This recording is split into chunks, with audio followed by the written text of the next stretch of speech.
to the committee hearing today. Appreciate your time and attendance to all, whether you're committee members, staff, or those who may be viewing today. So we have a busy agenda that is in front of us today with a lot of bills, very interesting ones I think you'll find. But with that, I'll call the meeting to order. This is State Government Finance Policy and Elections Committee, today being Tuesday, February 23rd, 2021. And again, welcome everybody to it today. And so we will go right into, and I think everybody's very familiar with the rules of Zoom hearings and all of that. So we'll assume that's all going well as it has. And so with that, I'm going to ask Senator Howe if you would go ahead and do the motions for Senator Abeler's Bill 297. Thank you, Madam Chair, and I'll move Senate File 297 to be in front of the committee. Thank you, Senator Howe. And Senator Abeler, welcome to the committee. Glad to have you here today. If you want to go ahead and present your bill. Well, thank you, Madam Chair. And we're here because this is a task force. We discussed some of the content in the licensing committee. The problem we're trying to solve here is I think the unfair treatment, I would call it, of individuals who have committed crimes in the past, or at least just whatever, inequitable or something treatment. So people did things wrong and they totally understand they did them wrong. And then we, in the human service world, if they have committed certain crimes, that they're barred for a period of time, even in some cases lifetime. And there's some instances where that just doesn't make sense. Even the process in 2005, because of Alex Rodriguez circumstances, things cracked down quite a bit on sex offenders and criminal backgrounds. And prior to that time, the commissioner had set aside 14,000 disqualifications, of whom 5 reoffended. And the system was actually working pretty well. But it was decided it should be made to be stricter, and many people got caught up in that. Individuals got a promotion where they were working fine, then they got a promotion to a new place. They couldn't pass the background check because of the new changes that went through. They couldn't go back to work because they couldn't pass the background check. And now this stellar employee who had remediated, they're never going to do something again like that, now couldn't find work. And so I've been working since then to try to unlock the door for these individuals who really want to work. They're great workers, and with just very mixed results. And so it seems like it's time to step back and look at the whole process with a committee that's inclusive and impartial, and go like, which of these disqualifications do make sense to keep? Shall we clean out? How do we reform the system? And so this task force is my best effort at how do we really make a difference. And it's going to take some time. We call for 1.5 years of study with a very inclusive group. And I should just say the counties have reached out to me, and in a later committee, I believe we should be adding 2 county members as well. I don't have an amendment prepared. The time was short, and I didn't want to clunk up your committee, Madam Chair. So that's basically the idea. The public members would get per diem. The people that are hired by state or counties would not get per diem and expenses. So that's the bill, Madam Chair. Thank you, Senator Anderson. Sorry, I'm looking at another name on the board here. We're like twins, Madam Chair. That's okay, Senator Abeler, I appreciate it. The reason why is that this is a committee where we do the work on the task force, and the people of our area really trust us to review these things. And I think it's perfectly appropriate to have 2 county members, but I've asked Ms. James, who is our general counsel, if we might consider an oral amendment. And if you'd like to work on that more, Ms. James, I'd like to hear from you first, but otherwise we have a testifier and we can use that time if we need to. Ms. James.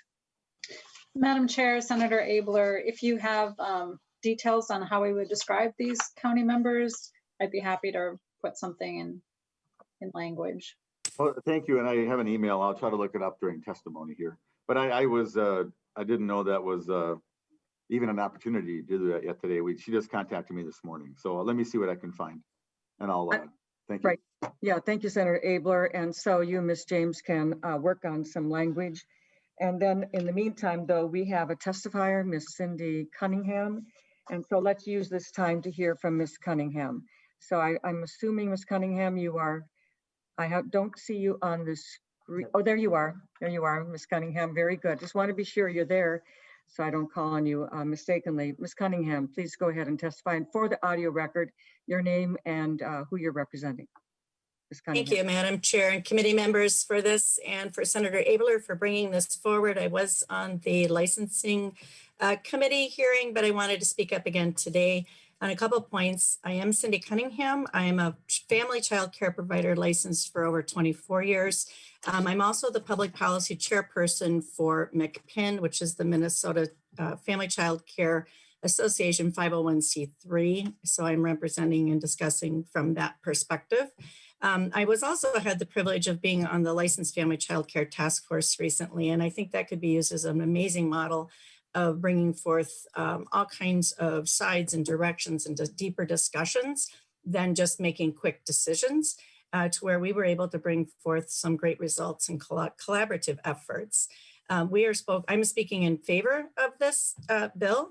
And through the years of communicating and supporting providers in the state, there have been numerous situations where the background study has kept a provider from either keeping their license or even obtaining one. When someone applies for a license, they may or may not be aware of all of the stipulations in the background study in 245C, which is long, extensive, and complicated.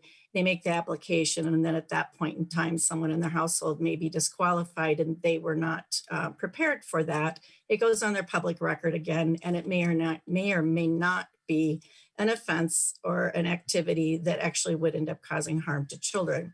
And to me, that is the most critical piece. Children need to be safe. The first responsibility of a provider and the departments must ensure that that happens. Background studies are a critical step in that way. However, the weightedness and the process that we've come up with in the current background study does not necessarily ensure that part. The use of expunged records, financial mishaps, and other wrongdoings which do not have a relationship with the care of a child or any physical harm to a person need to be reviewed and brought into an approach which truly provides safe space for children without unduly excluding individuals from working with these children. It's time to have such a task force. Again, thank you, Senator Abeler, for bringing this forward to reevaluate the laws in an attempt to ensure the safety of children by balancing this true risk in the lives of providers and potential family child care providers in particular. So thank you very much for your time and effort and the opportunity to speak before you. Thank you, Ms. Cunningham. Thank you for Madam testifying today. Senator Abeler. And so it's from Elizabeth Emerson, and she suggested adding 2 members representing County Human Services, and I would think appointed by MAXA. If that helps, Ms. James. Ms. James, do you want to comment on that, or do you just need a moment to work on it? Madam Chair and Senator Abeler, I don't know who NAXA is. So MAXA, it's the Minnesota Association of County Social Service Administrators, I believe. Yeah, that's correct. County Social. And I think that would be a good group to pick too. They would probably pick a Metro and a Greater Minnesota one, and they're really on top of their game. So I would trust their 2 appointees. I would. Madam Chair. Ms. James. Madam Chair and Senator Abeler, you said county social service workers, did you say, who would be appointed by them? It'd be 2 members representing County Human Services. Human Services. Appointed by that group. Okay. So, Madam. Yes, Ms. James, I think we'd add 1 from Greater Minnesota, rural Minnesota, 1 from Metro Minnesota. It's always good. Madam Chair, Madam Chair, I'll need to do some work to find that definition of Metro then. Okay. And Madam Chair, if you want, we could do the easy amendment, and then we could add in the Greater Minnesota piece in the next committee. That would probably be help your time if you would like. Right. Well, let me just give Ms. James just a moment to do this, and then members, we're open for questions or comments in regards to this bill, Senate File 297. Seeing none at this point, I do want to comment on it, Senator Abeler. Having served on a variety of task forces, when you have a very complex issue like this that has a number of stakeholders that have very critical things that they need to work on, that they need to do, to have them all together looking at all of these things, I think this is an example of a really good place to have this kind of a task force, very focused on this particular kind of need, very timely. And I think you really need all of these folks. That's a hard thing to do if you don't have a established task force by statute and all of the structure that comes with it.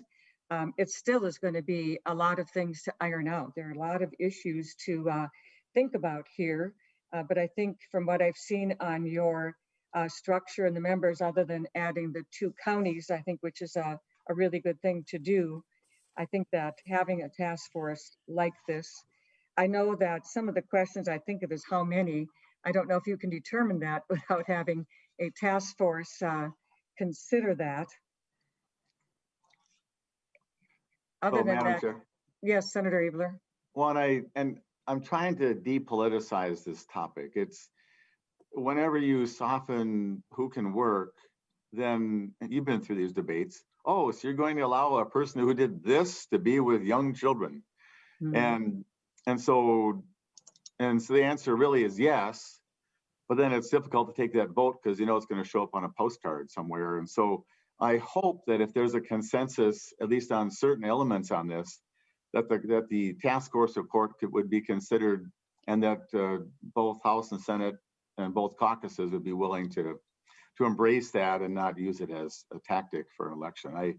I'm trying to avoid that. That's been the trouble in the past, and there's been some very good efforts and some very difficult stories about individuals that made one mistake when they were 17 and now they're 26, and they don't do that. It was a one-time thing based on the heat of rage about a boyfriend or something, and now their lives are just on the shelf for being able to serve in human services place. And we just desperately need direct service professionals and PCAs and nursing home workers and administrators and all that. So thank you, Madam Chair. Well, thank you, Senator Abeler. And I do have a sense and understanding of that and the importance that the punishment fits the crime and is not meant to be a lifelong sentence, and how important it is to give people hope while we are also protecting public safety and the people that are involved. But definitely the ability to have redemption and to be able to have the opportunities and if they don't have these, then the tendency is to go back into the life of crime because they're just so limited in what they can do in those situations. There are many good jobs to do that, but when we start limiting people in this, but the big thing is a sense of hope and redemption, but also protecting public safety. And I think with what you have in your task force, that's a very good approach to take. So Senator Abeler, I'm going to go to Ms. James if she has something. Otherwise, we'll just see what she has to say. Ms. James. Madam Chair and members, the amendment that Senator Abeler has proposed for one of you to move would be on page 1, line 18, delete 22 and insert 24. And then on page 2, line 24, delete and.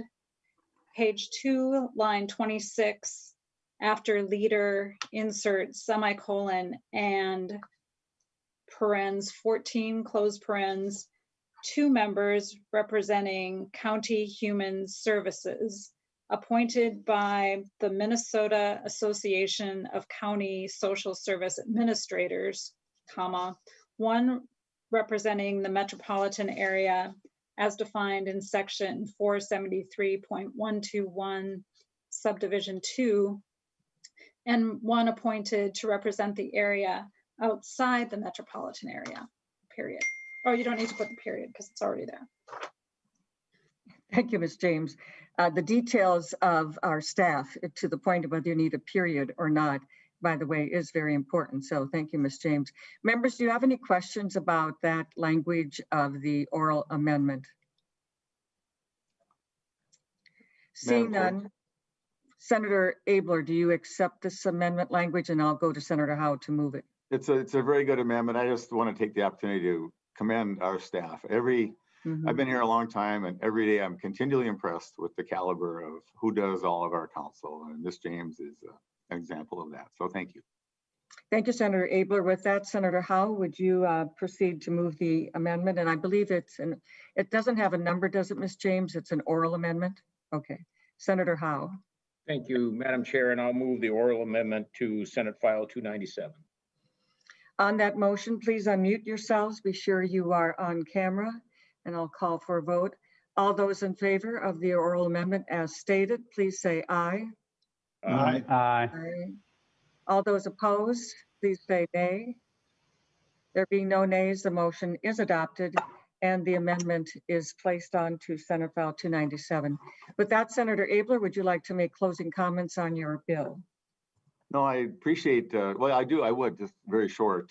Thank you to the committee for improving an already very challenging, but I think worthy project, and hopefully we can get this task force up and running. So thank you, Madam Chair.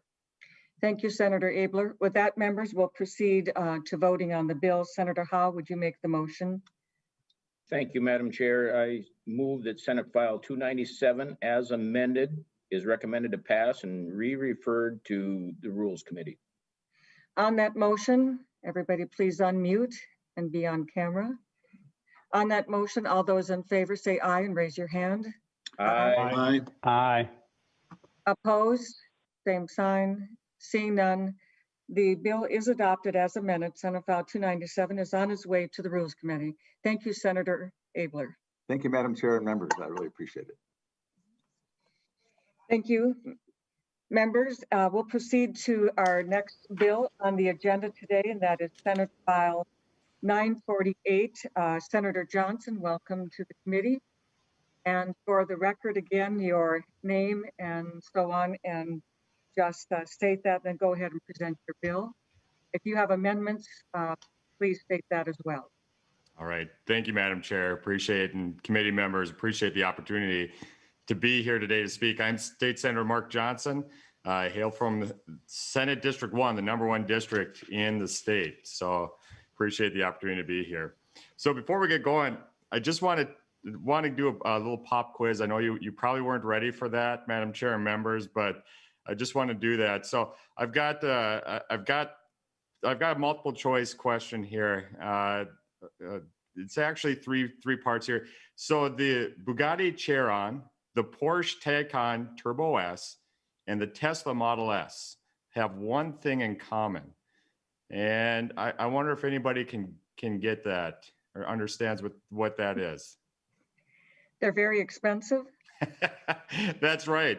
But they also do 2.4, it takes 2.4 seconds for them to get up to 60 miles an hour. Now with the Bugatti, that's a 16-cylinder car, turbocharged, the whole works, monster engine. However, the Tesla Model S is the first electric vehicle to really keep up with those gas-powered models. It really shows you about what our technology in EV vehicles is. It's something that is very exciting and something that we can all, really applaud that technology coming along. My son is a huge Tesla fan. So maybe one day when he becomes rich and famous, that'll be his car. One of the things that we want to make sure to do, though, is if we're going to be supporting the EV industry, we want to make sure that it doesn't get a bad reputation within the public. We want to make sure that that's something that we can look fairly in a non-partisan way. And we have one issue here on the state capitol grounds I think we need to address in order to make sure that the people don't look at electric vehicles and what the state is doing as a way that disproportionately favors them or maybe gives them an advantage that normal citizens don't have. So within our state Senate building and on the Senate Capitol grounds, we've got electric chargers for EV vehicles. And this is a very simple bill that just says if you use one of those EV chargers, that you should pay for the electricity that you're using. So that's the underlying bill. I do have two amendments, Madam Chair, if we can get to those to put the bill in order. Yes, Senator Johnson, we will. Just want to recognize that we have the A1 amendment, A2 amendment, and I will move at this time the A1 amendment. And Senator Johnson, I just want to check with staff that these have gone out and been distributed to members. Mr. Bjorn, would you confirm that? Senators and members. Go ahead. Senators, the amendments have been posted, and if you haven't seen them, I also sent them to your email box. If for some reason you have not, please let me know and I will get those to you. Okay, members, so they have been out and reviewed. So to the A1 amendment, and this is the first hearing of this bill in committee to get this bill in the shape that the author would like. I will move the A1 amendment. And then I believe Senator Johnson, you also have the A2 amendment, which you wanted to add to the A1 amendment. Is that correct? Correct, Madam Okay. Chair. So then I will move the A2 amendment to the A1 amendment. And on that motion of the A2, the A1, please be prepared to vote. Come off mute and be on camera. All those in favor of adding the A2 amendment to the A1 amendment, please say aye. Aye. Aye. Opposed? Motion prevails. The A2 amendment is added to the A1 amendment. And now we have the author's motion before us. At this time, I'll move for him. And I'll move the A1 amendment as amended to Senate File 948. Again, please unmute and be on camera. And all those in favor of the A1 amendment as amended to Senate File 948, please say aye. Aye. Opposed? Motion prevails and is adopted. Senator Johnson, to your bill, Senate File 948 as amended. Okay. Well, thank you, Madam Chair, and thank you, members. So the underlying bill talks a little bit about being charged for the electricity that you use. However, in order to do that, when speaking with administration, that would require putting on new equipment to make sure that we're metering out a certain amount of electricity. But what the administration came up with, which I think is a good idea, is just putting together a service fee that really covers the electricity that's used, that will cover the cost for electricity that's used. Another way of doing it, but it doesn't add the equipment, it doesn't add additional costs to it. So that's part of the A1 amendment. The A2 also takes into account the depreciation of the equipment that's used. That's very expensive equipment that's used down in our garages and out on Capitol grounds here. And we want to make sure that the fee is actually taken into account those costs as well, and the small administrative fees it will take to make sure that the billings go out in a proper way, or those fees are accounted for in a proper way. So I think it's a very common sense, straightforward approach to doing this. Small issue, but let's make sure that we're doing things right around here. And I think this really does a good job of doing that. Thank you, Senator Johnson. Members, questions for the author, Senator Curran. Then I'll go to Senator. Thank you, Madam Chair. Mm-hmm. Thank you, Madam Chair. And a question for Senator Johnson. Senator Johnson, what is the average cost of to fully charge that wonderfully expensive Tesla? Do you have that? Madam Chair and Senator Curran, I do not Senator have. Johnson. Thank you, Madam Chair. I do not have the cost for a Tesla or the Tesla S, but the administration has said that roughly $7 is what the cost would be per vehicle. Now, I think we have to look at that number a little bit closer. This was just a kind of offhand comment. So we'll look at those costs and figure out what they are, and I'll let administration speak to what they feel that the cost would be. Matter of fact, to that point, Senator Johnson, we will probably have Mr. Given come in here in the future, but Senator Curran, first to your question.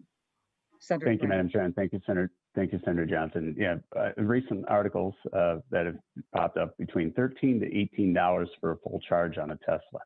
And so for those things, we just need to make sure that that cost is covered, because a subsidy on a daily basis of $13 to $18 is a pretty significant fee when you add it up on a daily basis. So I appreciate you bringing this bill forward. Thank you. Thank you, Senator Curran. Let me go to our testifier now. We have from the Department of Administration, Mr. Chris Gwevin, the Director, Facilities Management Division. Welcome to the committee. For the record, please state your name and your title as well for the audio record, and then go ahead and give your testimony.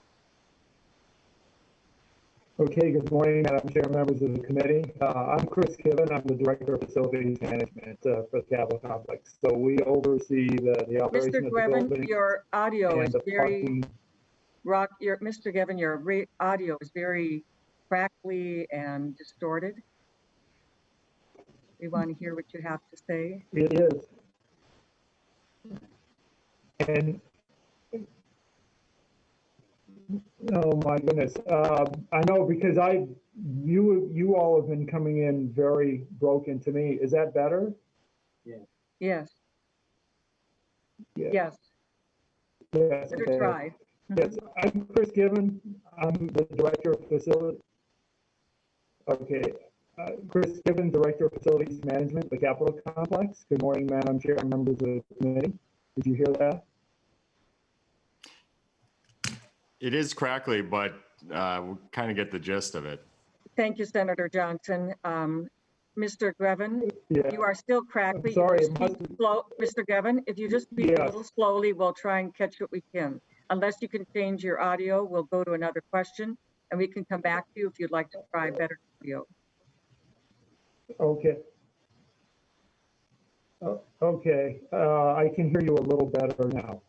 I am Chris Given. I am the Director of Facilities Management for the Department of Administration. We oversee the operation of the buildings on the Capitol Complex and also the parking facility. So thank you for allowing me to speak this morning. I do have the answer. I don't have the Tesla charging fee, but I can tell you what a Nissan Leaf would charge to fill up or on an empty battery, and that's about $6.82. So, Madam Chair, we certainly agree with the philosophy to charge for electricity for the vehicles or charge an electric fee for the vehicles to recoup some of the costs. And the way we propose going about that, of course, is we can tell how much electricity we use on the overall loop for EV chargers, and so we can break that out and average that across the chargers to come up with a fee for that. It's hard to tell how many cars come in and when they're used in any one day, whether or not they have a full battery or a half battery or an empty battery. So we believe that's probably the best way to approach a charge for the electric service. What we're not in favor of is adding the depreciation cost for the equipment. Our goal is to try to foster the purchase of EVs in the state of Minnesota and all the good that does for the environment. And so we believe that adding additional costs onto that kind of disincentivizes the purchase of the EVs.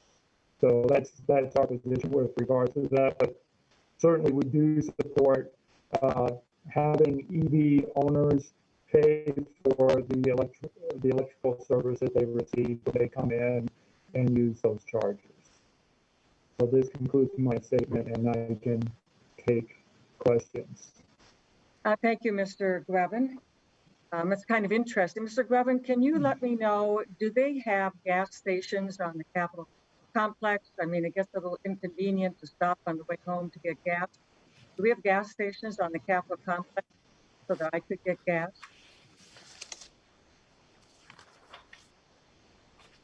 I think my audio must be breaking up to you, Mr. Grevin.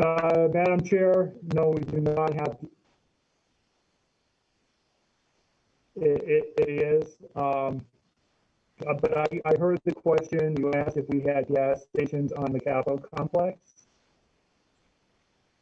Yes.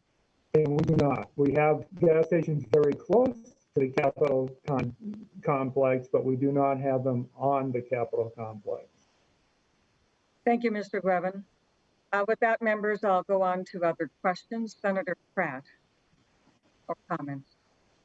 Thank you, Madam Chair, and I'm going to change my question here, I think, because my original question was going to be about making sure that the cost to charge is not subsidized. But Mr.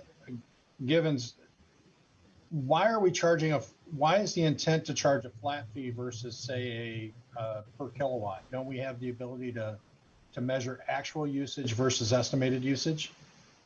Mr. Gwevin?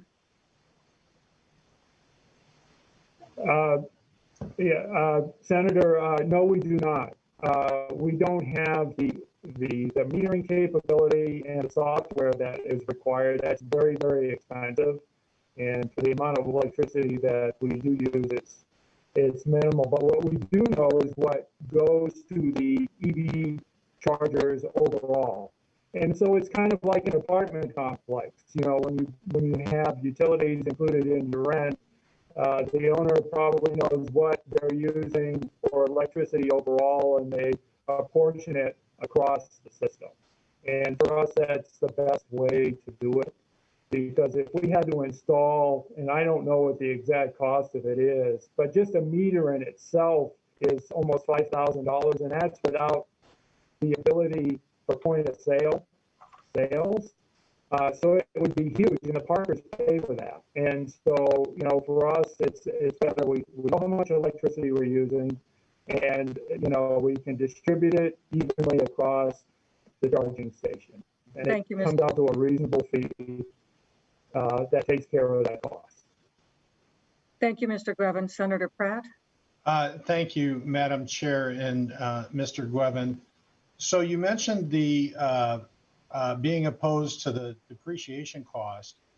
And I just want, and I understand the administration wants to encourage the sale of vehicles. That's why they're bypassing the legislature and doing the California cars through rulemaking. But the depreciation then puts the cost of installing those charging stations back to the consumers that are actually using it, so that we have a user fee paying for those. Isn't that the net effect of Senator Johnson's amendment? And why would that be a bad thing? Mr. Gwevin?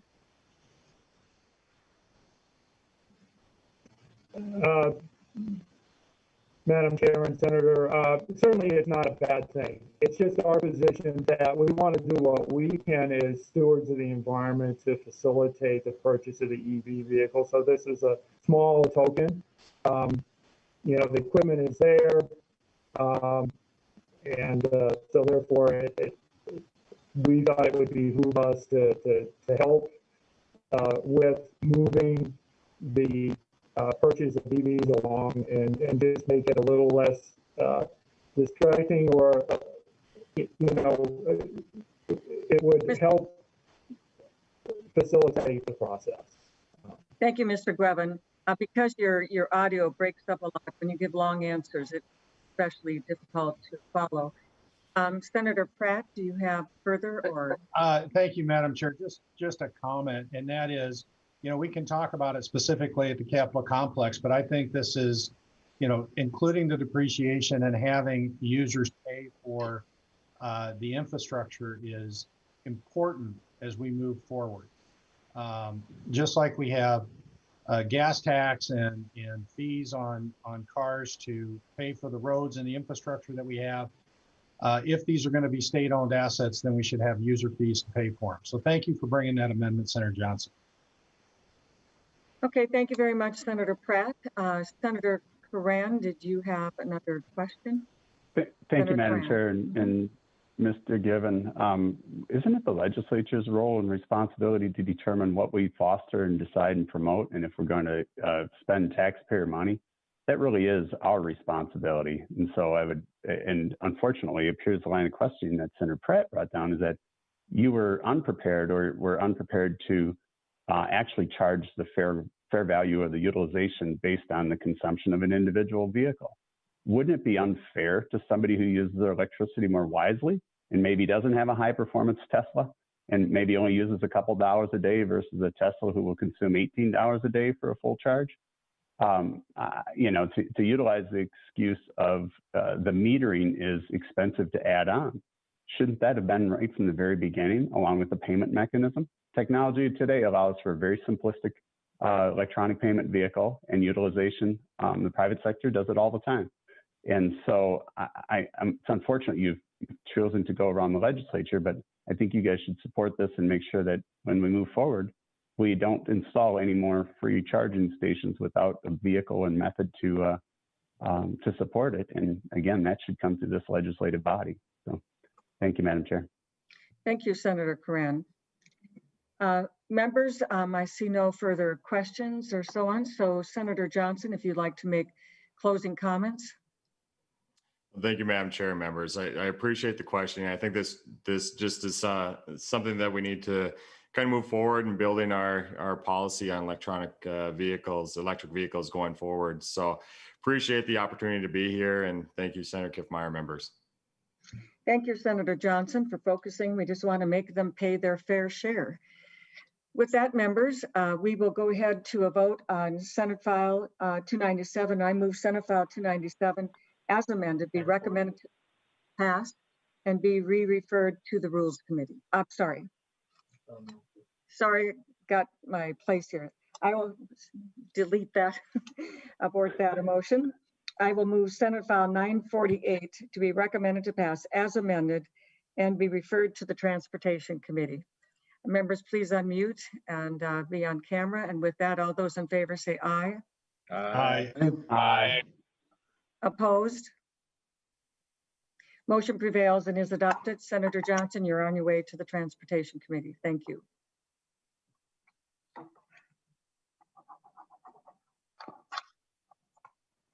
Okay. All right, members, the next bill on the agenda is Senate File 57. Senator Marty and Senator Pratt, would you take care of the motions for the bill? Thank you, Madam Chair. So moved. Senator Marty, thank you for being in front of the committee today. Welcome. And if you just go ahead and say your name, of course, and things for the audio record, then go ahead and present your bill, Senator Marty. Thank you, Madam President. Senator John Marty. And Senate File 57 is a fairly simple bill. I think most of us are aware with the concept, and it deals with would be amending the Constitution of Minnesota to change a constitutional amendment back from 1972. Until that time, Lieutenant Governor served as president of the Senate, and the Senate did not elect its own presiding officer. In 1973, the Senate elected its first presiding officer, and that officer served for 3 years before there was an opening in the lieutenant governor's position, and that person was, under the new constitutional provision, automatically became lieutenant governor. That individual, Lieutenant Governor Alec Olson, served for a couple of years. He lives in the Wilmer area, I believe in Spicer. And I tried to reach out to him. I had heard from somebody that he was never happy about what happened to him. He loved presiding in the Senate, and he was very disappointed to be pulled out there. This didn't come up again until a few years ago when Senate President Michelle Fischbach was moved, I believe she said against her will, to become lieutenant governor because the Constitution called for it. I don't see this as a great way to do it, and I've talked with, I think many of you have as well, with our current Senate President Jeremy Miller. I don't think he would welcome the being expelled from the Senate and serving as lieutenant governor, but that's what the Constitution calls for. This amendment would simply have the governor make the appointment for a lieutenant governor. That's the way most states do it. It's the way the federal government works after the 25th Amendment, where the President of the United States would appoint a vice president. And as we would do here, the governor would appoint a lieutenant governor. And I don't know that I think there's some fairly strong bipartisan support for that. The one thing that I wanted to open up for the committee to consider is how we as a Senate play a role in that. There are several approaches for the confirmation. The bill had one that was just a rough one, but I had two approaches, an A1 and an A4 amendments that I would like to discuss in a minute, but also wanted to mention that Senator Ann Rest had introduced a bill that would be parallel to the federal process. Under the 25th Amendment, if there's a vacancy, the president nominates a new vice president, and then that person shall take office upon confirmation by a majority vote of both houses. Our confirmation, our advise and consent provisions in our Constitution call for it to be a Senate responsibility. I don't know that that's the appropriate way to do it. Senator Respil would also, and I wanted to put that out there so people have it aware as an option. We could include the House, and that under her bill, if we're not in session when the governor makes the appointment, because we want this to be able to take effect quickly, she would propose that we have a special session, and then both houses would come in just for confirmation or rejecting of a nominee for lieutenant governor. I would propose 2 amendments. I'm going to offer I will actually propose one of them, but just to spell out all the options, the A1 amendment, which I believe is in your packets, would take the— Senator Marty, before you proceed, let's be sure that that is the case. So, Mr. Bjorn, will you confirm that these amendments have been posted and distributed?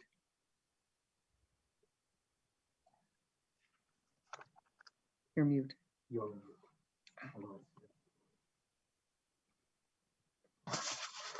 Senators, that's correct. Both amendments have been posted to the website and sent to you. If for some reason you don't have them, please email me and I will get them to you as soon as possible. Thank you. Thank Thank you, Chair. Mr. Bjorn. Senator Marty, you can proceed. Okay, thank you. And the A1, these are different amendments. I'm just throwing them out there for the committee's consideration.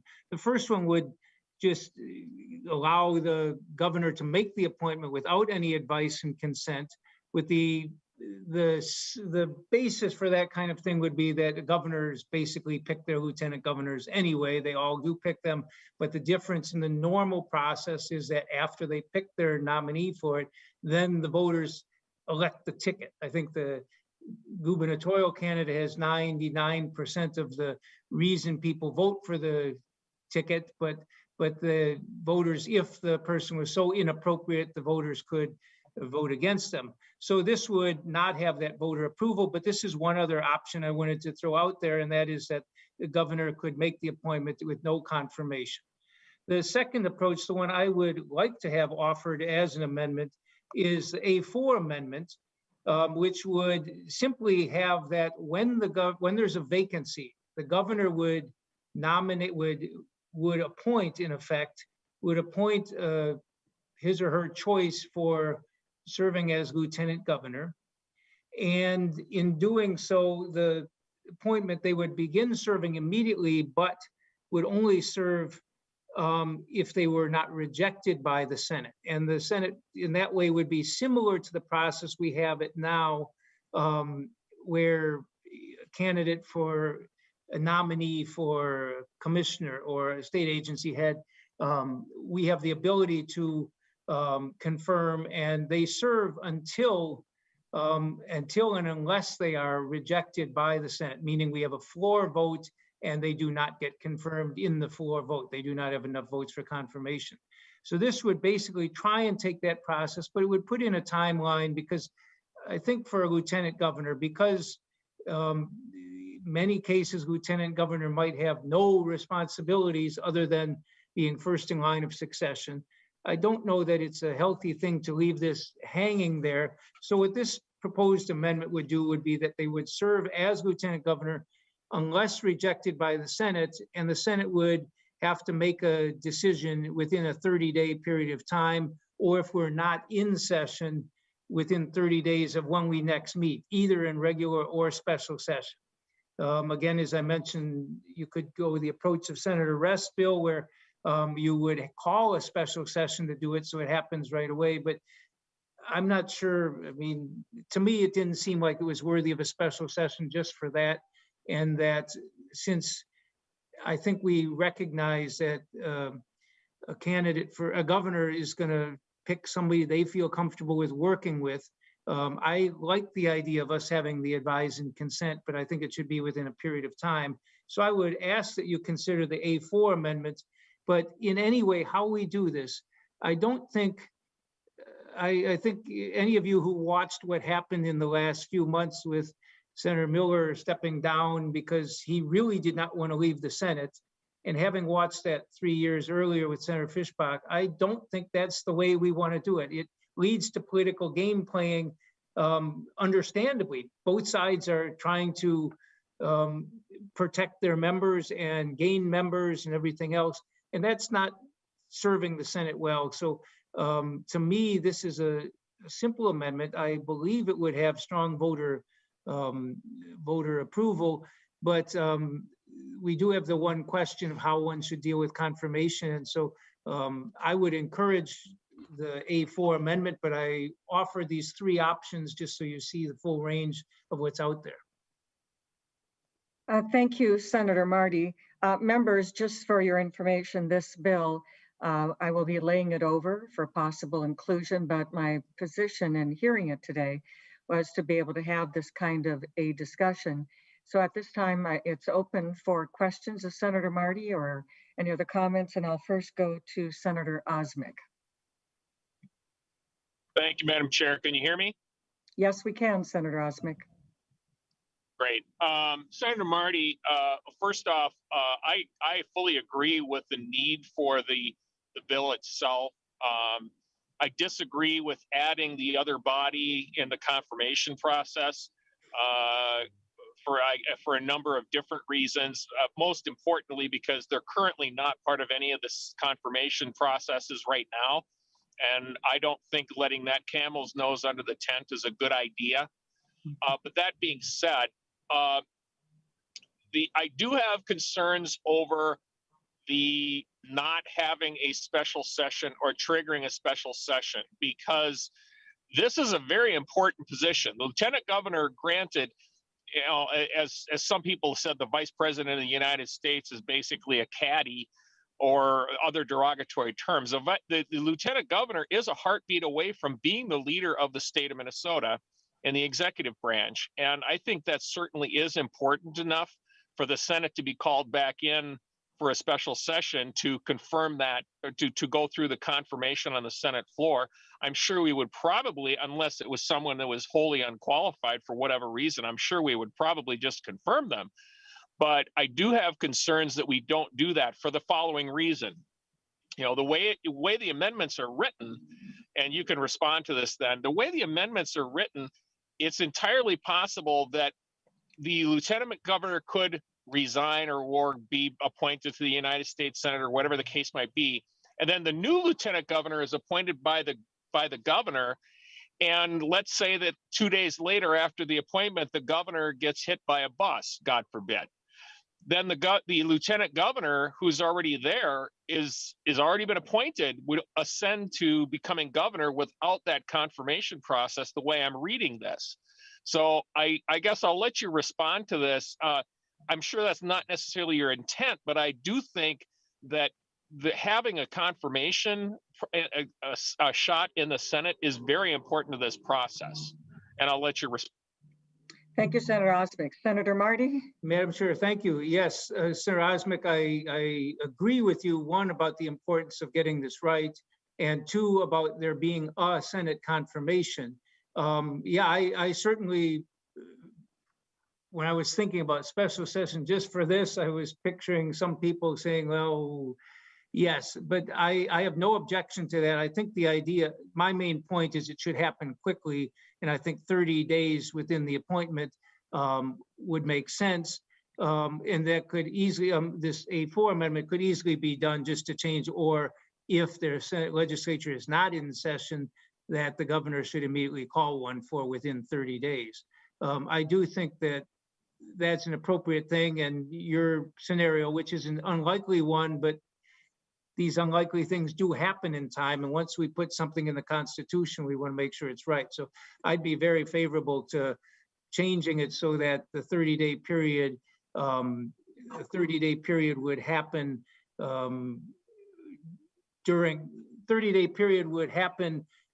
even if we're not in session at the time. Thank you, Senator Marty. I think it illustrates the point that there's a lot of details and facets and ways to look at it, to consider it. I think the general interest sometimes is to have things, but which direction do we go? So members, other members for questions, comments, Senator Pratt. Thank you, Madam Chair.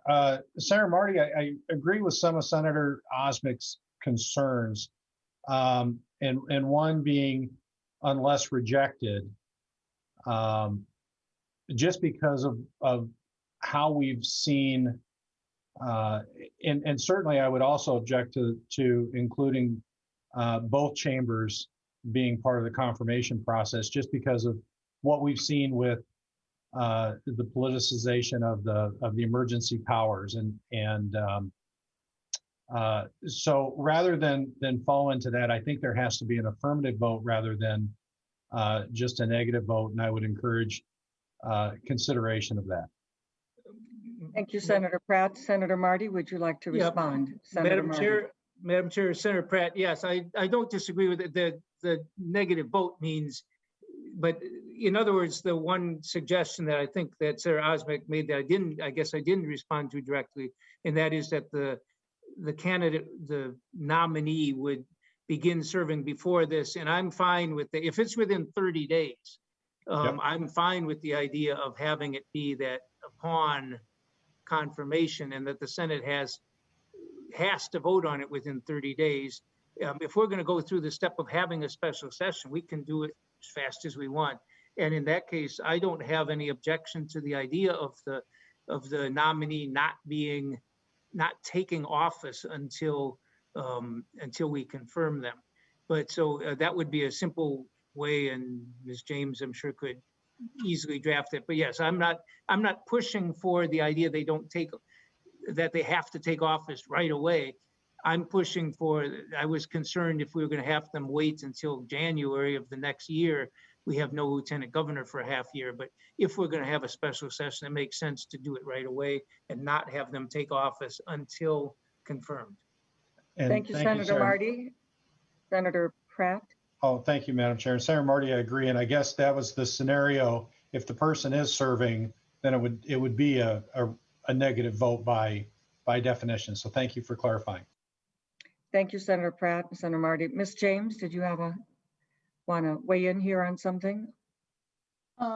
Madam Chair and members, I think that in light of the conversation, I think Senator Rust's bill, Senate File 887, gets close to what you're asking for, although that provides, as Senator Marty discussed, advice and consent of both bodies. So we would just take out the role for the House of Representatives. But I think then this would accomplish what you're describing you'd like to see.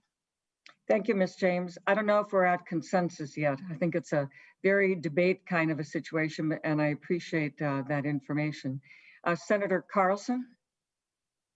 Thank you, Madam Chair. And I'm trying to get my head around this. How many things we're trying to do here? We're trying to establish succession, which I fully understand, and I know that we have to do something like that. But then we're also trying to establish a confirmation of a person taking a new position. And I'd like you to think about something here that maybe is not included in our thinking, and that is, Senator Osmek said, what about the governor getting hit by a bus? Well, what about if that happens and we have the lieutenant governor taking the position of governor, and then we need to replace that person with another appointed person? Would we have to confirm that person? And would we have two people who have never been actually elected as individuals in those positions for a short period of time? So I'm concerned about that 30 days. If that person has not been confirmed, or if there's some other language in there that doesn't put them into the position of governor, how will we deal with that? Certainly the governor, or let's say the outgoing governor, could call a special session, but could that outgoing governor, who has now been, is now deceased, would not have the power to call a special session? So I think there might be something that we need to make sure that this person that is being pushed into the new position has earned that position one way or the other, or is automatically given those powers in a case like that. I mean, we don't have that problem today, even though we don't like the succession. But I think what we need to do is make sure that we get this really clean. So thank you, Madam Chair. Thank you, Senator Carlson. I think that's the goal, is to have a discussion today. So we might move along that direction. But the one thing that it has shown me in the discussion today is quite a bit more complicated than we would think, and especially when it's in the Constitution. So that's something to carefully consider. Well, with that, members, thank you for a very robust discussion. Thank you, Senator Marty, for bringing the bill forward. Glad to have had you with us today. With that, members, I will lay Senate File 57 over. Thank you, Senator Marty. Thank you, Madam Chair. Okay, with that, we're going to proceed to the next bill on our agenda, Senate File 310, authored by Senator Senjem. And Senator Cran, will you take care of the motions on Senate File 310? Thank you, Madam Chair. I'll move Senate File 310. Senate File 310 has been moved. Senator Senjem, welcome to the committee. Glad to have you here today. And my understanding is you also have the A1 amendment that you'd like to apply. And is this your first appearance in front of our State Gov Committee? Senator Senjem, welcome. Well, thank you so much, Madam Chair. It's good to be here this morning. Yes, I do have an A1 amendment if somebody can help me with that. Senator Madam Chair. Cran. Madam Chair, I'll move the A1 amendment to Senate File 310. On that motion, Senator Senjem, is this your first hearing for Senate File 310? Madam Chair and members, it is. All right, we will consider that then an author's amendment. And Senator Cran moves the A1 amendment to Senate File 310. On that motion, members, please unmute. On that motion, please say aye. Aye. All those opposed, please say nay. Okay, members, motion is adopted. Senate File 310 is amended. Senator Senjem, to your bill as amended. Thank you, Madam Chair and members. Senate File 310 is not nearly as substantive as the bill you just talked about. I will totally confess to that. It is a bill actually that has got a little history to it. Back in 2011. By the way, this is a brainchild of Representative Quam in the House, who happens to be my House member, or at least one of them. And in 2011, he put this bill together, I think generally speaking on his own thoughts and volitions. And I carried it in the Senate, and lo and behold, it passes. And the whole bill is predicated and it becomes implemented then in 2013, and it's sunsetted in 2018. The whole idea behind this bill is that at the end of a biennium, a budget cycle, there may be money left over, and not very often, at least in Representative Quam's view at that time, and I've never served in an agency, I don't know, but we hear things about wild rushes to spend money that may be not well spent at the end of a budget session, just to spend it because you're going to go into a new appropriation the following biennium. So this bill is one that is meant to encourage innovation and creative cost savings by state employees, and wherein upon the approval of the Commissioner Management budget, 50% of that perhaps leftover money can be left in the agency and used for a worthy agency cause, and this bill would allow that. And there's prescriptions here, at least a methodology to make that happen. The agency has to post a notice of spending on a proposed projects on their website. The Commissioner Management budget has to approve it. The commissioner has to notify the Legislative Audit Commission and so on and so forth to do this. But it's really that simple, and it would allow an agency then and the employees of the agency to keep up to 50% of unspent money and put it towards a worthy agency cause, if that cause is approved by the Commissioner of Management and Budget. So it's as simple as that. It's kind of a cute bill, so to speak. It did, I will just totally confess, from 2013 to 2018, and I suspect agencies don't push things like this a lot, but there was a mere one project worth $75,000 that was used under this bill. So, Madam Chair, with all due respect, if you take this bill, that's fine. If you don't take it, the sun will come up tomorrow.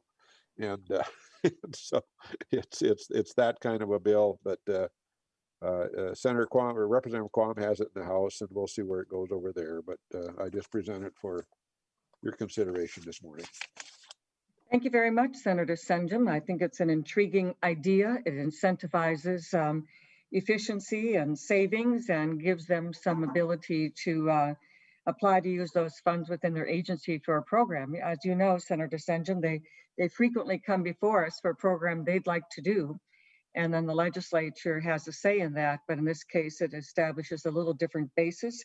And what we get out of it is some innovation and redirection of saved money. With that, Senator Senjem, I will see if the members of the committee have any questions for you. And at this time, I do not see any. So with that, members, Senator Senjem, you want to do closing remarks? If not, you're certainly free. Madam Chair, I'll just say it's an intriguing bill. It's obviously meant to empower employees that maybe think a little differently than they might otherwise, and that thinking be put towards a worthy agency cause. So it's as simple as that.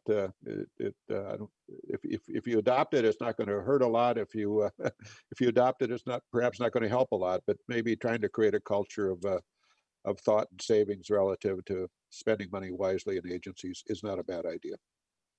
Thank you, Senator Senjem. Not at all. Members, on this particular bill, we're going to be laying it over. I'll lay it over for possible inclusion in the omnibus bill. And so members, with that, Senate File 310 is laid over. And Senator Senjem, thank you so much for being with us today. Thank you. Bye-bye. Okay, members, on our last bill, we have Senate File 1040. Senator Howe, as a member of the committee, you can make your motions. And with that, Senator Howe, please go ahead and present your bill. Thank you, Madam Chair. I'll move that Senate File 1040 is moved in front of the committee. And members, this is a fairly simple bill. What it does is it allows basically the state trooper supervisors and really any law enforcement supervisors group to actually have a law enforcement supervisors unit and collectively bargain. Right now, if they want to collectively bargain, I believe they have to be in the middle management group. If you can imagine what is in the middle management group, I don't think the majority of those folks have any concept or any real understanding what law enforcement goes by. So this would separate these folks out and allow them to actually have a law enforcement supervisories group and the ability to bargain with MMB. So with that, Madam Chair, I'd prefer to go to the testifier. Thank you, Senator Howe. With that, members, we will go to the testifier, the president of the State Trooper Supervisors Association. Would you please identify yourself for the audio record and who you're representing, and then please go ahead and present. Good morning, Madam Chair and members. My name is Paul Van Voris. I am currently the president of the State Troopers Supervisors Association. I represent 75 men and women who serve at the rank of lieutenant, captain, and major. Myself, I serve as a lieutenant currently in central Minnesota in Sherburne, Benton, and Stearns counties. What this bill that Senator Howe is carrying for us essentially does is it creates an additional bargaining unit. As Senator Howe talked about, one of the challenges that we currently have is that our supervisors that so elect to be unionized are currently placed into the Middle Management Association. And as you can imagine, they are a very small fish in a large pond. So one of the examples that I have been informed about as of currently is, for example, our BCA supervisors who reached out to Middle Management Association about the 8.4% increase that you're probably well aware of that was awarded to the state troopers, and ultimately the rest of the groups and MLEA are going after. One of their frustrations in reaching out to their steward, of course, is they never even got a phone call or an email back. So that is one example of a few. Madam Chair, if I could share a handout or a screen that shows the organization currently, I think the committee might find value in that and how it's laid out. Mr. Van Wers, I think that's just fine to share that. Mr. Bjorn, do we have the ability to share that document?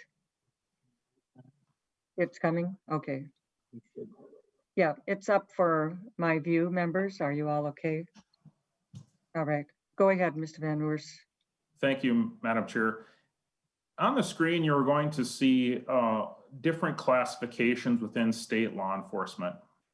On the very bottom, I will point out the current MLEA state troopers, conservation officers, BC agents. You have commerce, corrections, and alcohol gambling. All of these are line employees or entry-level employees with some sergeants, if you will, or lead workers. They are currently covered in the Minnesota Law Enforcement Association, currently unionized members. The upper boxes represent the supervisors and their different classifications that supervise those employees. So starting on the left, you'll see my rank, which is lieutenant with the State Patrol. Above is captains and majors. Also, to the right of that is the conservation officers, or DNR. They're lieutenants. Now you'll see the box around those people I just described. They severed from the union in the mid-1980s. And ultimately, they went through the process and a petition was filed and they were placed in the commissioner's plan. So those employees currently have no bargaining rights. They can elect to unionize, classify their positions again, and they would ultimately drop into the Middle Management Association. And as I mentioned before, that has some very unique challenges as it relates to law enforcement, and specifically the challenges that law enforcement is facing in our state over the past 12 months, if you will. And I can talk a little bit about that. Above the DNR lieutenants, you see the captains and their majors who are also severed from bargaining. They are in the managerial plan. When I did some research and asked several different employees in some unions or some of those plans, if you will, nobody knows why they're in there. And where some of this came up, of course, is with the 8.4% increases and pursuing that, it's created a lot of confusion amongst legislators, both in the House and the Senate. No one really understands why there's three different units, if you will. Lastly, on the far right, you currently have special agents in charge of the BCA agents, and then you have special agents in charge of commerce agents, correction, DOC agents, which are our fugitive task force, and then alcohol gambling enforcement. They are currently unionized. They are in Middle Management Association. And with the passage of this bill, they would ultimately be moved over to the new unit, the Supervisors Law Enforcement Unit. The remainder of the classifications, those that are in the managerial plan and those that are in the commissioner's plan, would have to go through the process to organize their members through the Bureau of Mediation Services and so forth. So I am in support of this bill. I think it creates a unique opportunity that that fixes some of the challenges our members have. One of the big concerns that I hear from my members as a result of some of the things that have occurred in the state is the multiple frivolous claims that are filed against the men and women, the supervisors particularly, when we place them out in civil unrest situations or protecting the Capitol. Some of the false claims that are made that they have to go through the internal affairs process. And in some rare instances, the FBI investigated a few members for civil rights violations because they are supervisors supervising the men and women in uniform. They ultimately have a higher responsibility. So having this bargaining unit will afford law enforcement some more protection to ensure that these claims, if you will, are investigated properly. The Peace Officer Bill of Rights is followed, and it gives them some comfort when we place them out into the field. And with that, I will stand for questions. Thank you very much, Mr. Van Werst. We appreciate your presentation today, and especially the graphic. It kind of helps to have a visual of what you are talking about. So it's very nice. Members, looking for any hands, questions, comments. Senator Clausen. Thank you, Madam Chair. Just a question going back to that graph. Do you have agreement that everyone above that MLEA, that bottom rung, all of those different groups are in favor of this proposal? Mr. Van Werst. Thank you, Madam Chair. Senator Clausen, so in speaking with members that are in some of those bargaining units, there are more questions than answers. But I think what this bill will do, it doesn't, for example, let's take the DNR majors, who are a classified position. Let's say ultimately this bill passes and they elect not to join that bargaining unit. Well, they can absolutely stay in the managerial plan that they're in. No one is forcing them into this new bargaining unit. This new bargaining unit would only take the people that are currently unionized, which are in the Middle Management Association, essentially our BCA supervisors and the commerce, alcohol, gambling, and would put them into it. If perhaps the DNR majors, as an example, as a unit, wanted to organize, they would have to go through the required statute, the process, and they would have to file a petition amongst their membership. They would have to let Bureau of Mediation Services know that that was their intent. Bureau of Mediation Services would go through the process of sending them ballots, and they would have to vote on that. So I appreciate the question. That is a question that comes up frequently. To answer it simply, they are not forced to go to that bargaining unit should they decide not to, as a unit, as a group. Thank you, Mr. Van Werst. Senator Clausen, do you have a follow-up, or if you want to put your hand down then? Yeah, I just appreciate the response. Thank you. You bet. Thank you, Senator Clausen. Okay, members, with that, I'm not seeing any other questions, and we are coming to the end of our time. So we'll go ahead and proceed to vote on this bill. And Senator Howe, this bill is going to move on to the Finance Committee. So if you could make a motion to that effect. Thank you, Madam Chair. I move that Senate File 1040 be recommended to pass and be referred to the Finance Committee. Okay, members, on that motion, please unmute and you're on camera. All those in favor, say aye. Aye. Aye. Aye. Okay, all those opposed, say no. Seeing no no's, the motion is adopted. Senate File 1040 is on its way to the Finance Committee. Thank you, Senator Howe. Members, with that, our agenda for the day being completed, we are adjourned. Thank you.